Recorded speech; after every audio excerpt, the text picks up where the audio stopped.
Hello everyone, welcome to Sanmarga classes.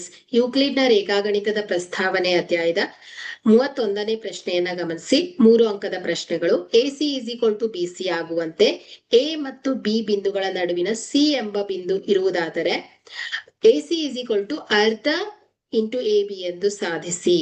ಈ ಚಿತ್ರವನ್ನ ರಚಿಸುವ ಮೂಲಕ ವಿವರಿಸಿ. ಸೊ ಇಲ್ಲಿ ಹೇಗೆ, ಸೊ ಈ ರೀತಿ ಬಿಂದು ಇದೆ ಅಂತ A ಮತ್ತು ಬಿ.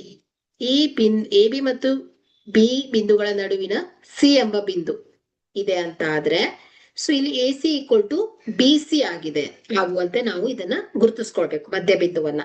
ಸೊ ಈ ರೀತಿ ಆಯ್ತು ಅಂದ್ರೆ AC equal to half of AB ಅಂತ ಹೇಳ್ಬೇಕಾಗತ್ತೆ. ಸೊ ಈಗ ನಾವು ಪರಿಹಾರವನ್ನ ನೋಡೋಣ. ಸೊ ಚಿತ್ರದಲ್ಲಿ AC ಈಕ್ವಲ್ ಟು BC, ಯಾಕಂದ್ರೆ ಇದು ದತ್ತದ ಪ್ರಕಾರ. ಓಕೆ, ಸೊ ಸಾಧನೀಯ AC is equal to half of AB ಅಂತ ಹೇಳ್ಬೇಕು. ಓಕೆ, ಸೊ ಸಾಧನೆಯನ್ನ ನೋಡ್ತಾ ಹೋಗೋಣ. ಓಕೆ, ಸೊ ಇಲ್ಲಿ AC is equal to BC. Okay, AC is equal to BC. So ಇದು ದತ್ತ. ಸೊ ಈಗ AC ಅನ್ನ ಎರಡೂ ಕಡೆ ಕೂಡೋಣ.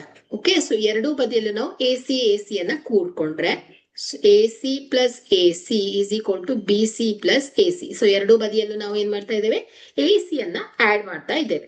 ಓಕೆ, ಸೊ ಈಗ AC plus AC is equal to BC plus AC. Okay, so ಈಗ AC plus AC ಅಂದ್ರೆ 2AC is equal to BC plus AC is equal to ಏನಾಗತ್ತೆ ಹೇಳಿ, AB ಆಗತ್ತೆ ಅಲ್ವಾ. So BC plus AC is equal to AB ಆಗತ್ತೆ. So ಇಲ್ಲಿ AC is equal to ಏನಾಗತ್ತೆ, half of AB ಆಗತ್ತೆ. ಓಕೆ, ಸೊ ಹಾಗಾದ್ರೆ ಇಲ್ಲಿ ಸಮಾನ ಅಂಶಗಳನ್ನ ಕೂಡಿದಾಗ ಮೊತ್ತವು ಏನಾಗತ್ತೆ ಹೇಳಿ, ಸಮನಾಗಿ ಇರತ್ತೆ. ಓಕೆ, ಸೊ ಇಲ್ಲಿ ನೀವು ಸಮಾನ